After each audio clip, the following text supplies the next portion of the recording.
Assalamualaikum warahmatullahi wabarakatuh. Perkenalkan, nama saya Naufal Rizkullah, NPM 1966161, Prodi Penjas Kesrek. Pada malam hari ini saya akan menjelaskan tentang renang. Renang merupakan bagian dari olahraga air yang mengharuskan atletnya untuk melakukan gerakan yang efektif dan efisien. Hal tersebut dikarenakan dalam cabang olahraga ini menuntut kecepatan yang maksimal untuk menghasilkan catatan waktu terbaik hingga finish, sama halnya dengan cabang olahraga atletik nomor lari. Oke.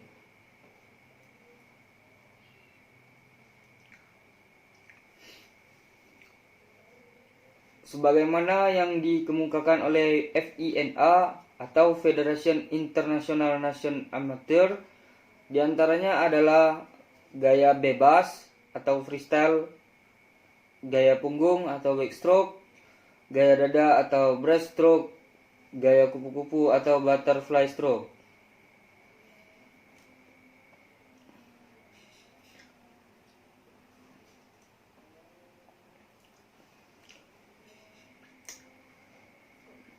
Ada beberapa poin penting yang harus dilakukan sebelum membawa peserta didik ke kolam renang. Di antaranya adalah sebagai berikut.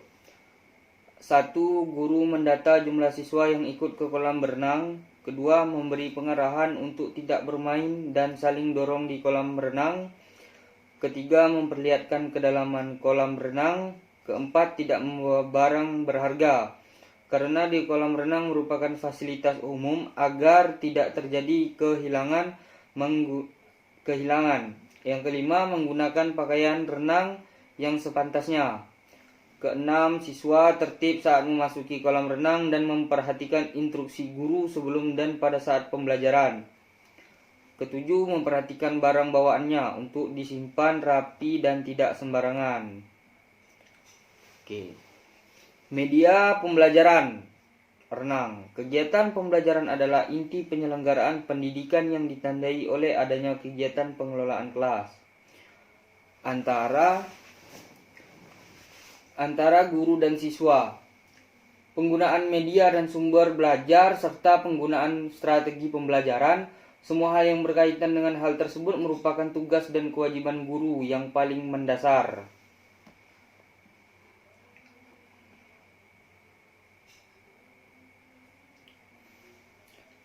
Media pembelajaran memiliki ragam yang tidak terbatas pada saat ini. Media sudah tersedia dalam bentuk media cetak, media audio, serta media audio visual. Guru dituntut untuk memiliki kemampuan yang menekankan pada penggunaan objek nyata yang ada di sekitar sekolah. Kadangkala guru memiliki kendala yang sulit untuk mengembangkan proses pembelajaran. Mengapa demikian? Hal ini terjadi karena beberapa faktor, di antaranya 1. Tidak tersedianya sarana dan prasarana yang menunjang di sekolah. 2. Kapasitas guru dalam pengembangan media pembelajaran. 3. Sumber daya manusia yang kurang mendukung. 4. Sumber dana yang terbatas. 5. Alokasi waktu pembelajaran Penjas yang minim. Banyak faktor mengapa pembelajaran kurang dapat berjalan semestinya pada saat di sekolah, termasuk tingkat kemampuan anak yang berbeda satu dengan yang lainnya. Anak-anak seringkali mengasumsikan gerakan secara visual dapat dipahami dengan jelas, namun ketika pelaksanaan gerak kurang berjalan dengan baik, sehingga hasil pembelajaran yang diharapkan tidak tercapai.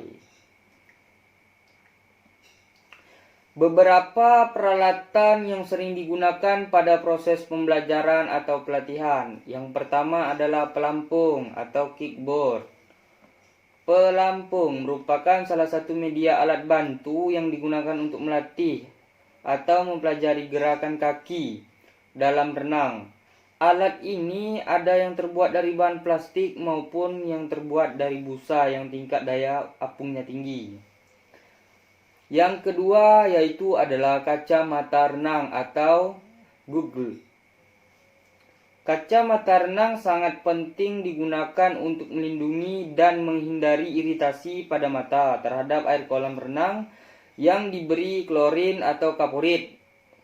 Merupakan peralatan wajib yang harus dimiliki oleh perenang atau atlet yang mempermudah melihat lawan ketika lomba.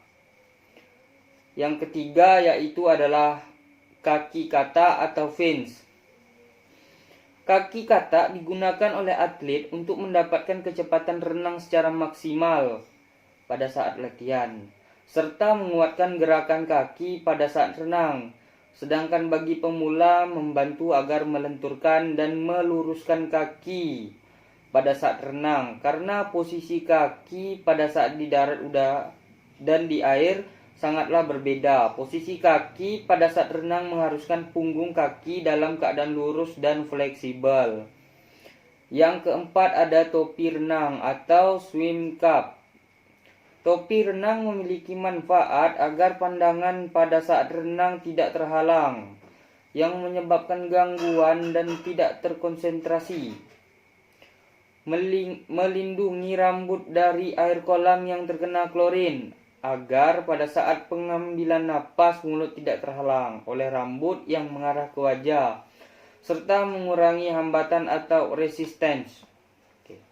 Yang kelima ada penutup telinga atau air clip.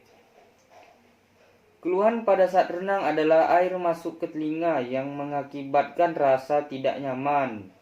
Penutup telinga akan membantu meminimalisir hal tersebut agar air tidak dengan mudah ke telinga dan seseorang akan dengan santai dapat berenang. Yang keenam ada penjepit hidung atau nose clip. Karena tidak terbiasa berenang, pemula akan lebih sering mengalami air yang tidak sengaja terhirup oleh hidung. Sebagaimana diketahui bahwa pola napas ketika renang dan di darat jelas berbeda di air. Di air selalu hirup udara dari mulut dan mengeluarkan udara boleh dari mulut atau boleh dari hidung, sesuai dengan tingkat kenyamanan masing-masing orang. Penjepit hidung atau nose clip akan sangat membantu pada proses pernapasan dalam proses pembelajaran renang. Baju renang atau swimsuit. Yang ketujuh, ada baju renang atau swimsuit. Renang memiliki tujuan kecepatan dan mengurangi hambatan atau resistance, sehingga pemakaian baju renang sangat dianjurkan agar pada saat renang dapat melakukan gerakan dengan leluasa tanpa hambatan. Yang kedelapan ada papan jepit atau pull buoy. Pull buoy digunakan untuk belajar gerakan tangan. Bagi atlet, pull buoy digunakan untuk melatih kekuatan tangan dan frekuensi kayuhan tangan. Pemakaian pull buoy dengan cara menjepitnya di antara kedua paha kaki, ukurannya lebih kecil dibandingkan dengan papan luncur. Yang kesembilan ada pelampung. Pelampung batang atau noodle swimming. Alat ini belum sefamiliar dengan alat-alat yang lainnya. Noodle swimming merupakan alat multifungsi yang dapat digunakan dalam proses pembelajaran renang. Khusus untuk pemula memiliki daya apung yang lebih tinggi dibandingkan pelampung, sehingga tingkat penguasaan teknik renang akan lebih mudah dicapai apabila menggunakan alat ini. Bentuknya yang menyerupai batang namun tingkat fleksibilitas yang begitu tinggi, memudahkan penggunaannya untuk berenang dengan nyaman dan menyenangkan bagi anak-anak maupun orang dewasa. Kita masuk ke pemanasan atau warming up. Warming up, tahap pemanasan sangatlah penting dalam melakukan aktivitas olahraga apapun termasuk dalam cabang olahraga renang. Sebagian besar orang seringkali menganggap bahwa pemanasan itu hal yang sangatlah sepele. 1. Pemanasan statis merupakan kegiatan meregangkan otot sampai terasa nyeri dengan dilakukan 1 kali 8 hitungan atau 2 kali 8 hitungan. Yang kedua, pemanasan dinamis, yaitu kegiatan meregangkan otot dengan cara menggerakkan berulang-ulang tetapi perlahan dan tidak dihentak-hentak. Yang ketiga adalah pemanasan PNF, hampir sama dengan pemanasan statis pasif, hanya berbeda dalam segi penekanan. Contoh A. Orang yang melakukan peregangan atau stretching, dan B. Orang yang membantu menekankan. B menekan hingga otot A sampai terasa nyeri, baru mulai hitungan. Setelah selesai hitungan, A melakukan perlawanan ke arah sebaliknya yang ditekan dan mulai hitungan kembali. Tetapi B tetap menahan dalam posisi tersebut. Pendinginan dalam cabang olahraga renang dilakukan dengan peregangan statis, namun guru harus tetap memperhatikan karakteristik air yang bersifat dingin. Maka dapat dilakukan dengan cara mempercepat atau mengurangi jumlah hitungan pada saat pelaksanaan gerakan statis. Pendinginan dalam renang dapat dilakukan di air apabila kondisi di dalam kolam renang tidak memungkinkan, yaitu pengunjung kolam renang padat. Namun, jika pengunjung kolam renang tidak terlalu padat, maka pendinginan dapat dilakukan di darat. Guru harus melihat situasi dan kondisi di lapangan agar siswa dapat mendapatkan ilmu yang tepat pada setiap kecabangan baru yang dipelajarinya. Baiklah, mungkin itu saja yang bisa saya sampaikan.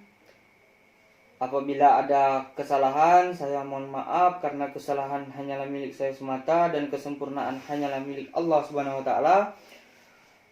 Saya akhiri, wabillahi taufik wal hidayah. Wassalamualaikum warahmatullahi wabarakatuh. Minal aidin wal faizin. Mohon maaf lahir dan batin.